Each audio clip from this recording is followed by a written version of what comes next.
Un chant contre les violences faites aux femmes devant le tribunal correctionnel. Une centaine de personnes est venue exprimer ainsi son soutien aux 4 jeunes militantes agressées alors qu'elles collaient des affiches féministes le 30 août dernier à Montpellier. 3 d'entre elles sont venues assister au procès de l'homme soupçonné de les avoir volontairement percutées en voiture.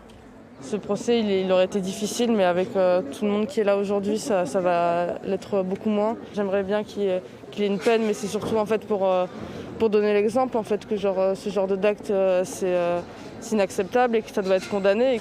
Si les faits sont établis, corroborés par les caméras de vidéosurveillance et l'enquête de police, les débats ont tourné autour du caractère sexiste de l'agression, une évidence pour les parties civiles. C'est son seul mobile, le fait que c'était des femmes. Il a voulu porter atteinte à mes clientes parce que ce sont des femmes et uniquement parce que ce sont des femmes. Donc oui, c'est une infraction à caractère sexiste et elle a été parfaitement qualifiée par le parquet.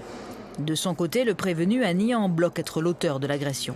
Pour son avocat, un faisceau d'indices ne forme pas une preuve irréfutable, mais il fallait un coupable pour cette agression gratuite. On en a fait le coupable idéal dans ce contexte de violence faite aux femmes et ça a été effectivement revendiqué, mais ça je le respecte tout à fait, par les parties civiles. C'est le rôle de mes confrères en partie civile que de porter ce combat, mais c'est le rôle également de la justice de l'apprécier de façon apaisée. À l'issue d'une trentaine de minutes de délibération, les magistrats ont retenu la circonstance aggravante de violence sexiste. Le prévenu a été condamné à 4 ans et demi de prison ferme.